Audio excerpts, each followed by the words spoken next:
56 लालपुर मीरापुर बसई, जहाँ पर हम जो है कि जनता से बात कर रहे थे। इसी दौरान हमारी मुलाकात आशीष राजभर जी से होने वाली है, जो कि बीएसपी समर्पित प्रत्याशी के रूप में आने वाले हैं। तो उनसे भी बात करेंगे और जानेंगे कि अभी भी किन किन मुद्दों को लेकर के वो चुनाव लड़ने जा रहे हैं, क्या क्या उनका वो मैनिफेस्टो में जो है वो डालेंगे, ताकि जो है कि आसानी के साथ जनता से वो रूबरू हो सकें हैं और आसानी के साथ जनता उनको पार्षद के रूप में चुने। तो मिलेंगे आशीष जी से, जानेंगे उनके व्यक्तिगत और राजनीतिक जीवन के बारे में। नमस्कार नेताजी। नमस्ते सर। सबसे पहले तो मैं आपसे जानना चाहता हूं कि जो अभी चुनावी क्षेत्र में कूदे हुए हैं और इसके पहले प्रधानी थी और अब जो है ये नगर पार्षद के रूप में आपका वार्ड नंबर 56 लालपुर मीरापुर बसई आ चुका है, तो कैसा लग रहा है इस नए नगर निगम में आकर के?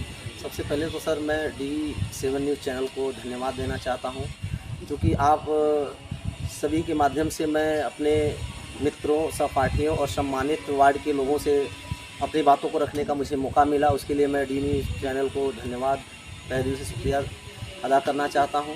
और इस बार जो हमारा गांव नगर निगम में जुड़ा हुआ है, आया हुआ है, तो वाकई सारे प्रत्याशियों के लिए चैलेंज भरा क्षेत्र है।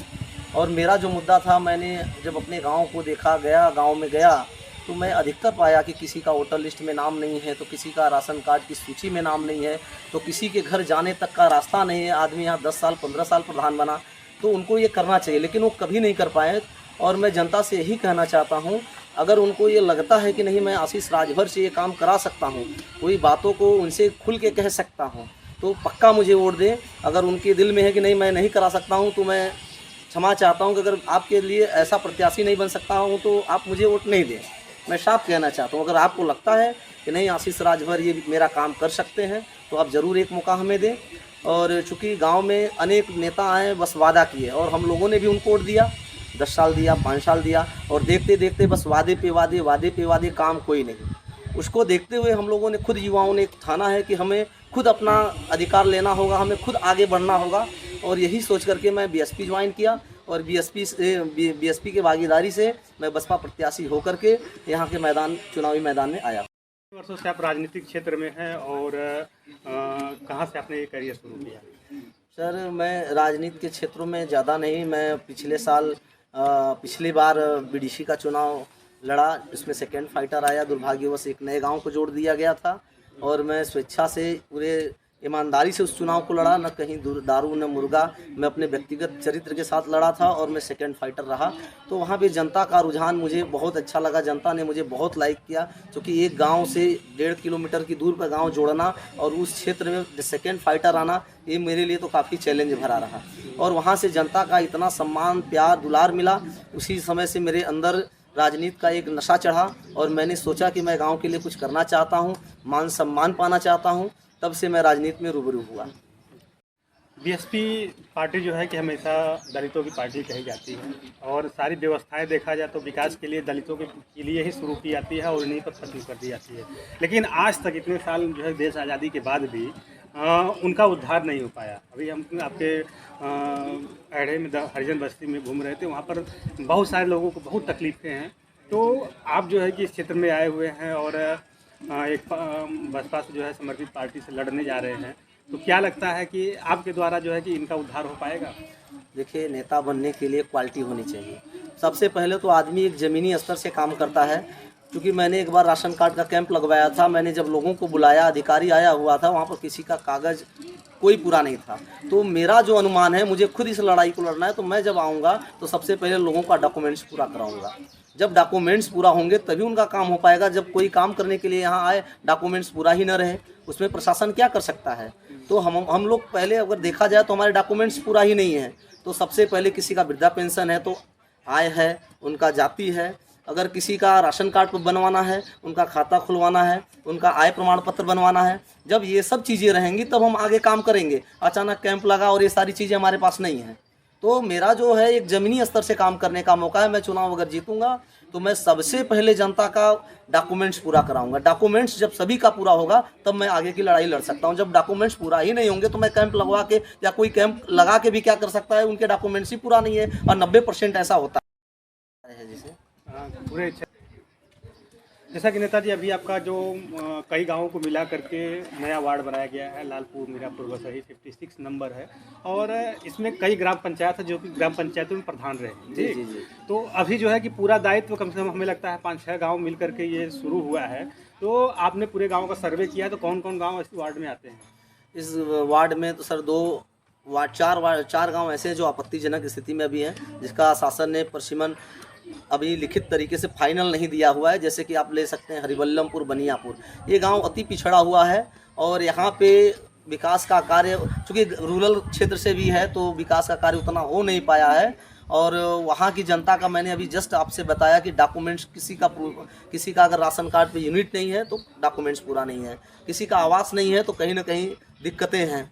क्योंकि छोटे समाज की बात आती है तो कहीं ना कहीं हमें वो लाभ नहीं मिल पाता है। इसलिए हम लोग छोटे समाज से आकर के अपने छोटे वंचित अति पिछड़ों दलितों को जगाने के लिए चुनाव का काम कर रहे हैं। अब अड़े की बात कर लें, अड़े गांव का सर्वे कर लें तो यहाँ भी छोटे समाज के लोग हैं जो अभी विकास के दौर से काफ़ी पीछे हैं। अब कठेरवा गांव मढ़वा ग्राम सभा में आता है, इसका सर्वे कर लें तो पानी पड़ जाए तो आप शायद नंगे पाँव वहाँ जा सके, पूरा का पूरा कपड़ा जूता मोजा जो भी पूरा ख़राब हो जाएगा। जबकि यहाँ के प्रधान जी लमसम 15 साल रहे हैं, 12 साल रहे हैं, और विकास का कार्य आप देख लेंगे तो बच्चे स्कूल के लिए जाते हैं तो वो भी रास्ता बदल के जाना पड़ता है। तो यहाँ काफ़ी विकास हुआ ही नहीं है, विकास के नाम पे जीरो। जबकि ऐसी सरकार में अगर विकास न हो पाए तो हमें नहीं लगता है कि किसी सरकार में विकास हो पाएगी, जहाँ तक बात है विकास की बात है। और इस क्षेत्र को देखा जाए तो हमारे लम्ही गांव भी ऐसे हैं जो काफ़ी चीज़ों से पीछे हैं, जहां आज सीवर की समस्या है सबसे ज़्यादा, लाइट हैं, खंबे नहीं हैं। जब खंबे नहीं हुआ तो किसी को लाइट लेने के लिए 30-30 हज़ार का डिमांड किया जा रहा है। मकान बन गया, उसके आगे वाले मकान वालों को लाइट मिल गया, 5,000 में कनेक्शन हो गया, लेकिन उनके पहले जो मकान बने अब उनको 30,000 चाहिए। बिजली की समस्या है, वो जब तक एक सही नेता का चुनाव नहीं हो सकता वो होना असंभव है मेरी समझ से, क्योंकि घूसखोरी भ्रष्टाचारी चरम सीमा पे है। ऐसे में एक युवा नेता का होना बहुत आवश्यक है। मैं जनता से यही कह सकता हूं कि जनता अपने दिल से पूछे कि मुझे कैसा नेता चाहिए। शिक्षा को लेकर के हम बातचीत करने जा रहे हैं। जो भी अभी जो है कि कहा जाता है कि बहुत सारे लोग ऐसे हैं जिनके बच्चे जो है कि अभी भी प्राइमरी स्कूल में पढ़ रहे हैं, लेकिन सरकार जो है कि पूरा अगर देखा जाए तो बहुत सारा बजट जो है शिक्षा ऊपर लगाया जाता है, प्राइमरी स्कूलों को लगाती है। तो आपको क्या लगता है जो आपके वार्ड में स्कूलें हैं उनकी स्थिति सही है? बेशक हमें लग रहा है कि स्कूलों की स्थिति बहुत बढ़िया है, कहीं ना कहीं हमारे गार्जियनों की कमी है। अगर गार्जियन चाहें तो शिक्षा को आगे बढ़ा सकता है। आप नहीं पढ़े, मेरा गार्जियनों से अनुरोध है, अगर वो नहीं पढ़े तो कम से कम अपने बच्चों को पढ़ाएं। उनके बच्चे अगर पढ़ लेते हैं तो कम से कम अपने अधिकारों को जान सकते हैं, क्योंकि सबसे बड़ी ताकत एक कलम की ताकत होती है, जो मान्यवर कांसीराम और बाबा साहब के द्वारा हमें इस जगह पे पहुंचाया गया है। तो शिक्षा सबसे ज़रूरी है। मेरे सम्मानित वार्ड के वासियों से निवेदन है कि विद्यालय में कोई कमी नहीं है, क्योंकि आज के क्षेत्र में हम लोग जब पढ़ते थे तो एक ही विद्यालय था। आज के क्षेत्र में तो हर गाँव में विद्यालय है, अच्छी शिक्षा की व्यवस्था है, कोचिंग है, अनेक चीज़ें हैं, लेकिन कहीं ना कहीं मुझे अभिभावकों का नज़रअंदाजी लगता है। तो मेरा अपील है कि अपने बच्चों को लोग खुद पढ़ाएं। शिक्षा में मैं सरकार के ऊपर कोई टिप्पणी नहीं करना चाहता, चूँकि आपको मिड डे मील हुआ, आपका ड्रेस हुआ, आपकी व्यवस्थाएं हुई, सब चीज़ मिल रहा है। हमारे ज़माने में नहीं था, लेकिन इस ज़माने में है। इस ज़माने में अगर कहीं कमी है तो गार्जियनों की कमी है। वो अपने बच्चों को शिक्षा के लिए अगर प्रेरित करते हैं तो शिक्षा से ये सारे भेदभाव खत्म हो सकते हैं। काफ़ी अच्छा लगा आपसे बातचीत करके। अभी आने वाले समय में जो है कि दीपावली का छठ पर्व आ रहा है, छठ का पर्व बहुत बड़ा पर्व आ रहा है, तो ऐसे में अपनी जनता से आप क्या संदेश देना चाहेंगे? मैं यही कहना चाहता हूँ, ये हमारे देश का राष्ट्रीय पर्व है, इसे सब लोग धूमधाम से मनाएं, शांतिपूर्वक मनाएं। मेरे सम्मानित वार्ड वासियों से यही निवेदन है कि इस दिन आप शराब और जुआ में बहुत कम रहें, यहाँ तक न रहे ही न, जिससे कि घर में कलह कलेश की स्थिति उत्पन्न हो। जो भी पैसा हो उसे घर में ले जाएं, बच्चों को मिठाई हो, दीप हो, उसके साथ परिवार के साथ इसका आनंद लें और परिवार में, अपने समाज में एक शांति का माहौल बने। इससे बढ़ के मैं क्या कह सकता हूँ। और मैं सभी को हार्दिक शुभकामनाएं और धन्यवाद भी देना चाहता हूँ कि मेरे मित्रों, साथियों और सम्मानित वार्डवासियों, आप लोग इसको बहुत ही धैर्यपूर्वक, शांतिपूर्वक सेलिब्रेट करें। अभी भी हमारी बातचीत हो रही थी बसपा समर्थित पार्टी के पार्षद प्रत्याशी आशीष राजभर जी से, जो कि 56 लालपुर मीरा बसई से लड़ रहे हैं। उन्होंने बहुत अच्छी बात कही है कि इस पर्व पे जो है कि अपने वार्ड वासियों से निवेदन किया है कि जुआ और शराब से दूर रहें और शांतिपूर्वक अपने घर में अपने इस त्यौहार को मनाएं।